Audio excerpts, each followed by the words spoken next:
Hey everyone, welcome back for another deep dive. Today we're going to get into something kind of interesting.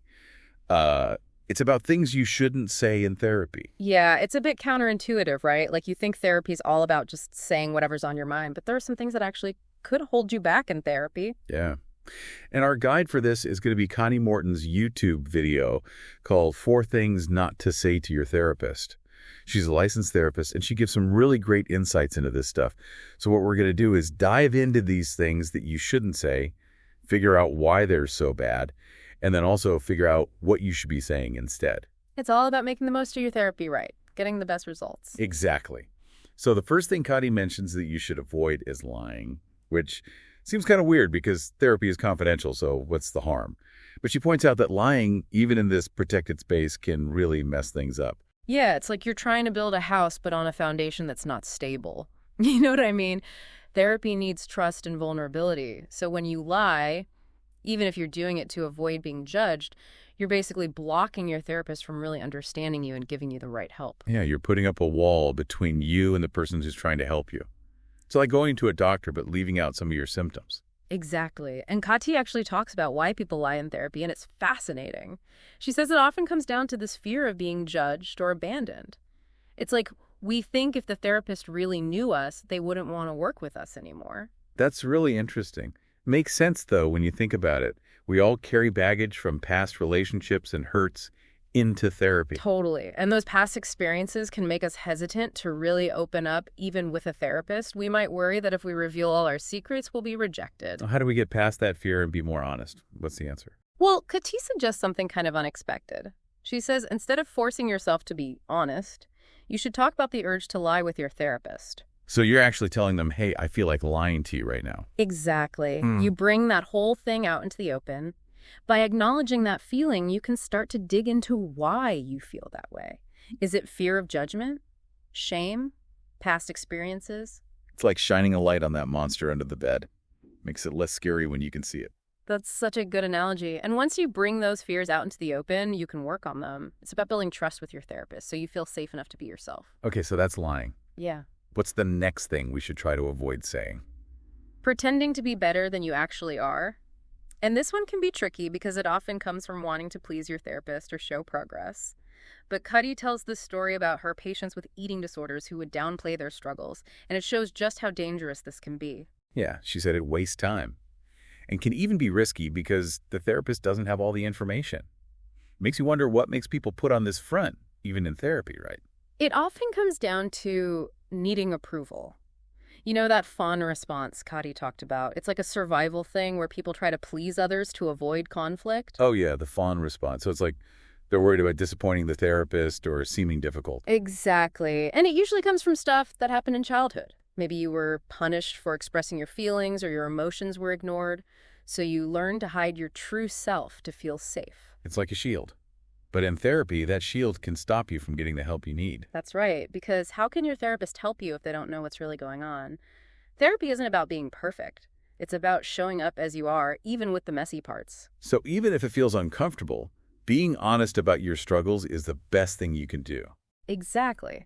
It helps your therapist give you better support, they understand you more, and you can get better treatment. Remember, therapists are trained to handle setbacks. They don't expect you to be fixed overnight. Yeah, they're there to help you through it, not judge you. Yeah. Okay, so we've talked about lying and pretending to be better. What's the third thing on Cotty's list? Okay, so we covered lying and, pretending everything's okay when it's not. What's next on the list of things to avoid saying in therapy? This one might seem kind of like the opposite of what we just talked about. It's pretending to be worse than you actually are. Cotty sees this a lot, especially with patients who have borderline personality disorder. They might exaggerate their symptoms, and they can lead to being referred to the wrong kind of treatment or even getting the wrong diagnosis. That's interesting. Why would someone want to make things sound worse than they are? Seems kind of counterproductive, doesn't it? It could be a way of making sure they're taken seriously. You Yeah. know, imagine you felt like your feelings weren't valid for years, like your pain didn't matter, Right. and then you're finally in therapy hoping to be heard. I can see how someone might feel the need to really emphasize how much they're struggling, just so the therapist gets it, Yeah. how much they're hurting. Right.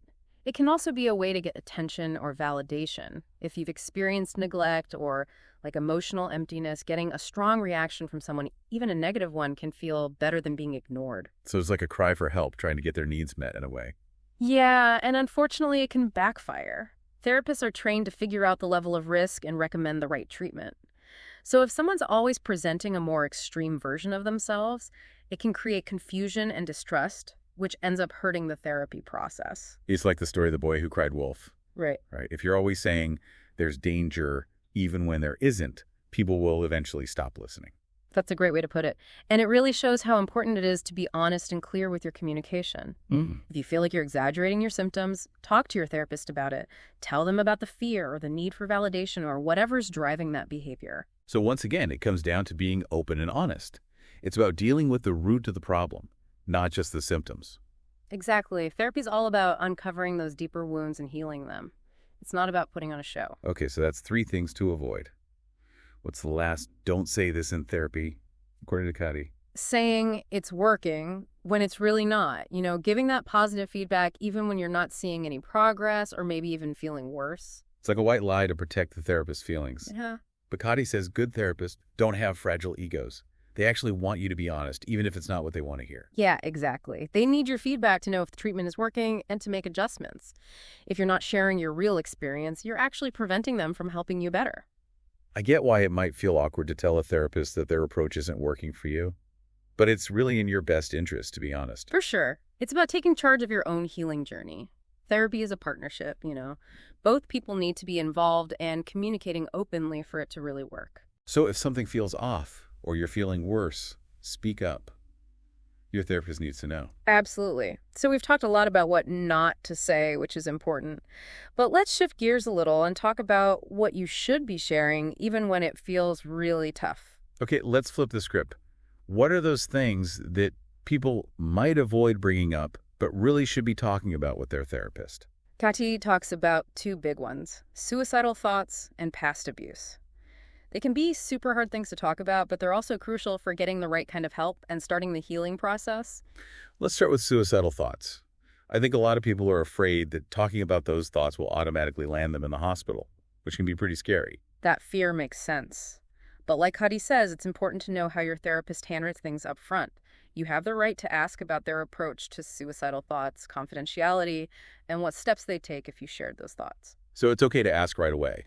What happens if I tell you I'm having suicidal thoughts? What about confidentiality?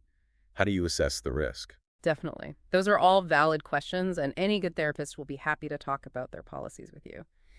It's all about being transparent and building that trust so you feel comfortable sharing even the really hard stuff. Yeah, and knowing there's a plan in place that they won't freak out or send you to the hospital unless it's absolutely necessary.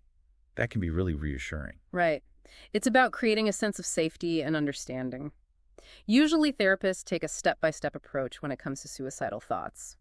They'll start with an assessment to see how intense and frequent the thoughts are, any past attempts, and if you have access to any means.